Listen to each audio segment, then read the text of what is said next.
ನಮಸ್ಕಾರ. ನೀವು ನೋಡ್ತಾ ಇದ್ದೀರಾ ಶ್ರೀ ಮಾರಿಕಾಂಬಾ ಡಿಜಿಟಲ್ ಟಿವಿ. ನಾನು ಶ್ವೇತಾ ಶೇಟ್.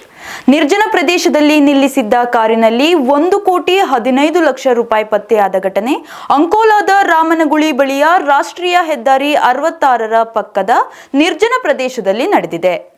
ಸಂಜೆಯಿಂದ ನಿರ್ಜನ ಪ್ರದೇಶದಲ್ಲಿ ಕಾರನ್ನು ಪಾರ್ಕ್ ಮಾಡಲಾಗಿತ್ತು.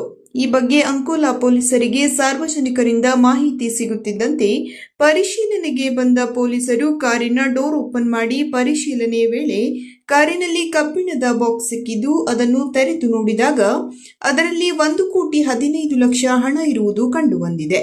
KA51MB 9634 ನಂಬರ್ ಪ್ಲೇಟಿನ ಅನುಮಾನಾಸ್ಪದವಾಗಿ ನಿಂತ ಕಾರು ಇದೆ. ಕಾರಿನ ರಿಜಿಸ್ಟ್ರೇಷನ್ ನಂಬರ್ ಅನ್ನು ಪರಿಶೀಲಿಸಿದಾಗ ಅಲ್ಟ್ರೋಸ್ ಕಾರು ಎಂದು ತೋರಿಸುತ್ತಿದ್ದು ಮಡಿಕೇರಿ RTO ಪಾಸಿಂಗ್ ಹೊಂದಿದೆ.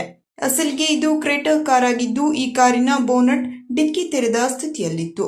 ಕಾರಿನ ಸೀಟ್ ಕಿತ್ತು ಹೊರಗೆ ಬಿದ್ದಿರುವ ಸ್ಥಿತಿಯಲ್ಲಿ ಕಿಡಕಿ ಗಾಜುಗಳು ಒಡೆದ ಸ್ಥಿತಿಯಲ್ಲಿರುವುದು ಕಂಡುಬಂದಿತ್ತು.